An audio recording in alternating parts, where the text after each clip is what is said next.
नमस्कार देवियों और सज्जनों, a very good morning to all of you। Covid vaccination कार्यक्रम के देशव्यापी प्रारंभ के अवसर पर राष्ट्र के नाम संदेश हेतु हम परम आदरणीय प्रधानमंत्री जी से कृपा पूर्वक आग्रह करते हैं।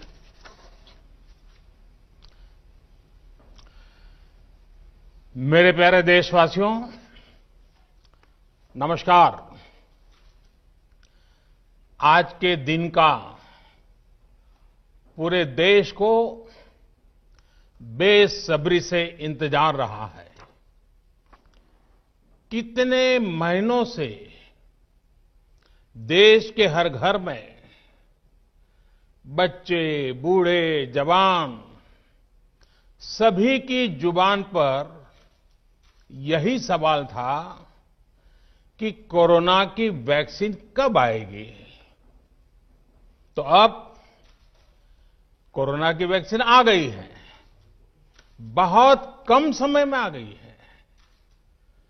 अब से कुछ ही मिनट बाद भारत में दुनिया का सबसे बड़ा टीकाकरण अभियान शुरू होने जा रहा है।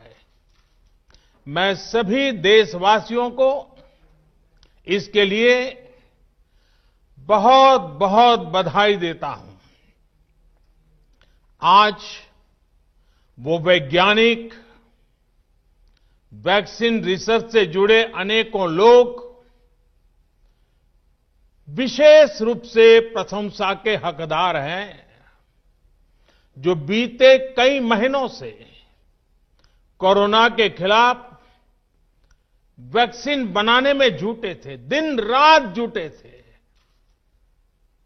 न उन्होंने त्योहार देखा है, न उन्होंने दिन देखा है, न उन्होंने रात देखी है।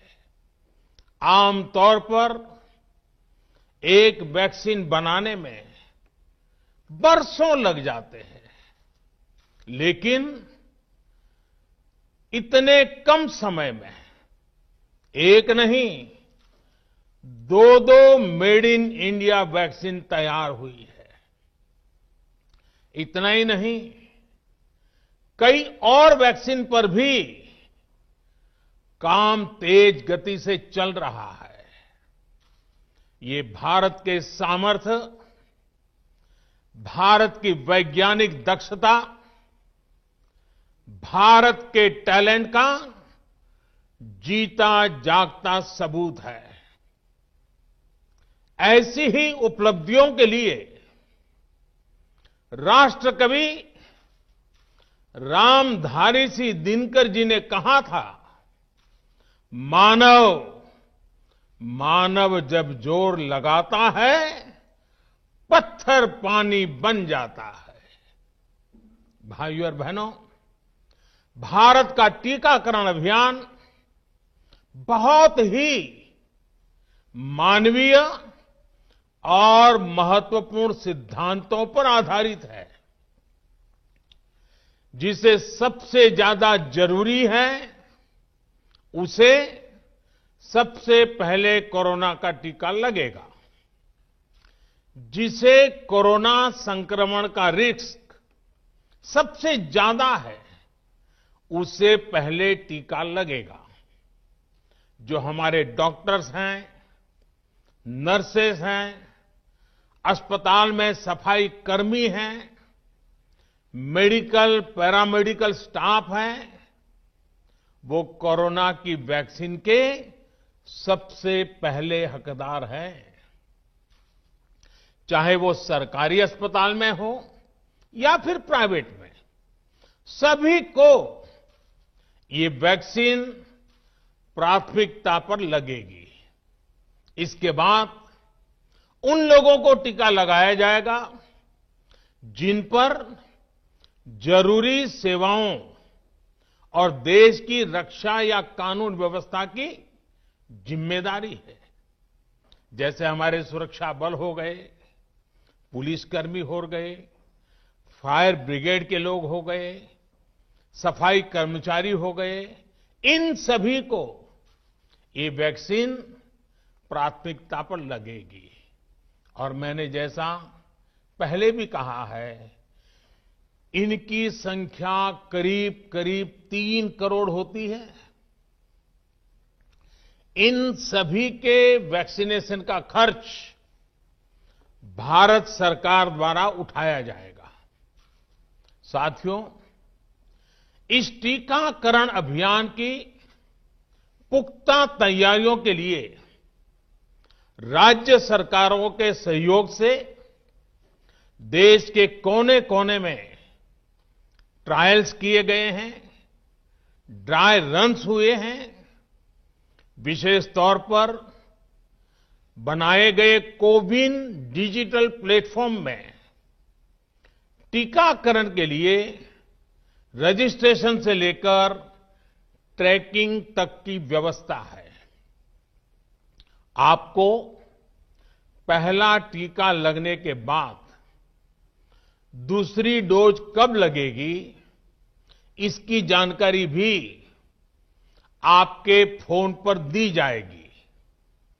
और मैं सभी देशवासियों को ये बात फिर याद दिलाना चाहता हूं कि कोरोना वैक्सीन की 2 डोज लगनी बहुत जरूरी है। एक डोज ले लिया और फिर भूल गए, ऐसा गलती मत करना।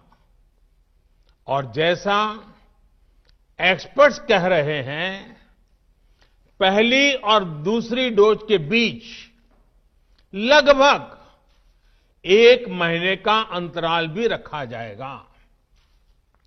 आपको ये भी याद रखना है कि दूसरी डोज लगाने के 2 हफ्ते बाद ही आपके शरीर में कोरोना के विरुद्ध जरूरी शक्ति विकसित हो पाएगी।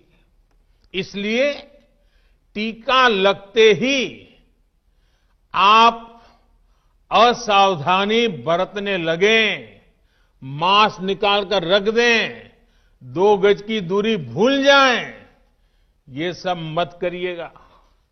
मैं प्रार्थना करता हूं, मत करिएगा।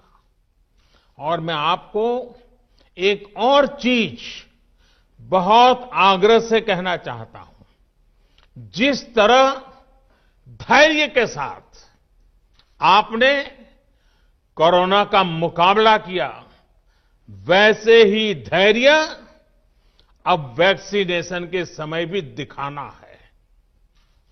साथियों, इतिहास में इस प्रकार का और इतने बड़े स्तर का टीकाकरण अभियान पहले कभी नहीं चलाया गया है। ये अभियान कितना बड़ा है, इसका अंदाज आप सिर्फ पहले चरण से ही लगा सकते हैं।